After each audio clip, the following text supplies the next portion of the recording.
Bonjour à tous. Donc, dans le présent vidéo, je vais vous montrer comment factoriser un trinôme carré parfait. Donc, en fait, un trinôme carré parfait, en fait, c'est plus une identité. Dans le fond, c'est que vous allez remarquer ça, je pourrais dire un certain... J'ai juste le mot anglophone qui me vient en tête, j'allais dire un certain pattern, un certain motif qui va se répéter. Et quand vous êtes capable d'observer ce motif-là, ben, vous allez être capable de factoriser en faisant très peu de calculs. OK. Donc, on va commencer par le trinôme carré parfait, puis après ça, je vais enchaîner avec la différence de deux carrés. Donc, pour le trinôme carré parfait, juste un instant. Ah, ok. Bon. Ce que vous devez comprendre, c'est que ça vient de la chose suivante. Ce qu'on va avoir à la fin, ça va être un trinôme du style. Un binôme du style ax plus b à la 2. Bon.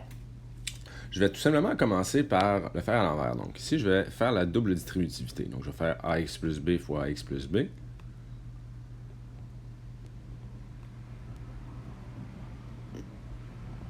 Et ça va me donner la forme que devrait avoir un trinôme carré parfait. Donc ici, je vais avoir a à la 2, x à la 2, plus 2abx, plus b carré.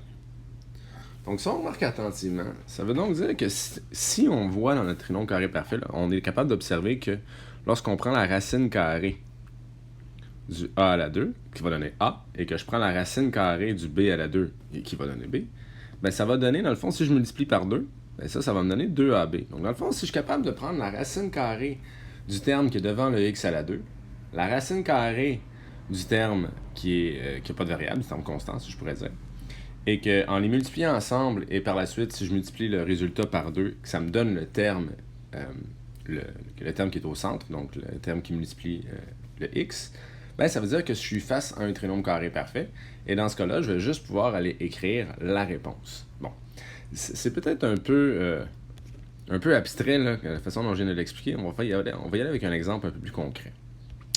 Donc ici, j'ai le trinôme suivant. Donc j'ai 16x au carré plus 8x plus 1. Donc ici, première des choses, il faut que je vérifie. Est-ce que j'ai bel et bien un trinôme carré parfait? Donc je vais revenir à ce que je viens de dire. Ici, je vais prendre la racine carrée de 16 et je vais prendre la racine carrée de 1. La racine carrée de 16. J'ai oublié de faire la racine. On va la mettre en rouge ici.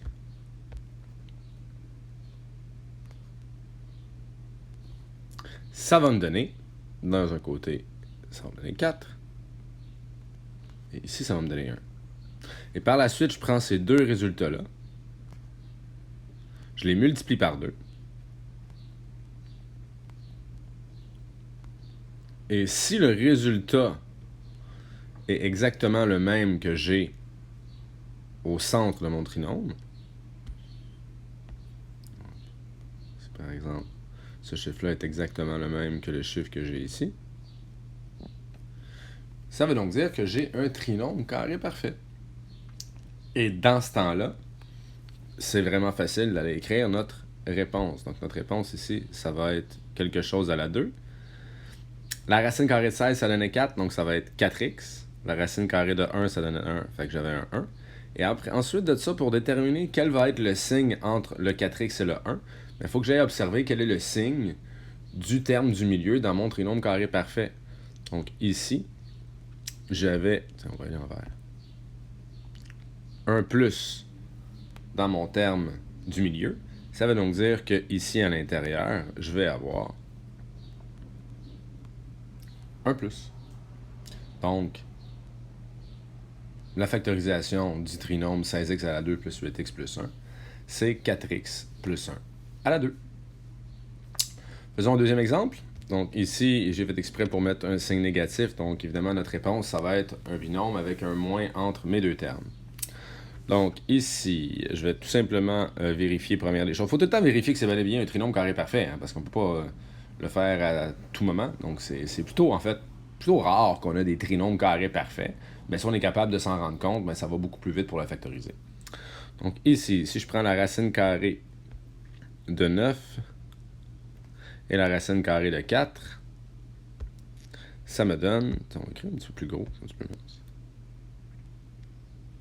3 Ici, ça me donne 2. Et je vais multiplier par 2. Donc 3 fois 2 fois 2, ça donne 12. Et c'est bel et bien le chiffre qu'on a ici en plein centre. J'ai donc un trinôme carré parfait. Alors on sait maintenant que mon trinôme va donc être 3x. Je vais avoir un 2 de l'autre côté. Et comme le signe devant mon terme du milieu est négatif, mais le signe qui va aller à l'intérieur de ma parenthèse ici est un moins. Et évidemment, tout ça est à la 2.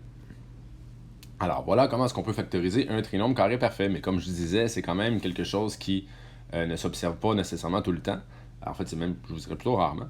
Par contre, si vous oubliez ou si vous ne vous rendez pas compte que c'est un trinôme carré parfait, c'est pas grave. Il y a une autre façon que vous allez voir dans une autre vidéo. En fait, c'est la méthode somme-produit. La méthode somme-produit va fonctionner même dans le cas des trinômes carrés parfaits. Donc, ce n'est pas dramatique si vous ne voyez pas l'identité immédiatement. Vous allez être capable de retrouver la factorisation quand même si vous appliquez d'autres méthodes. Alors, voilà.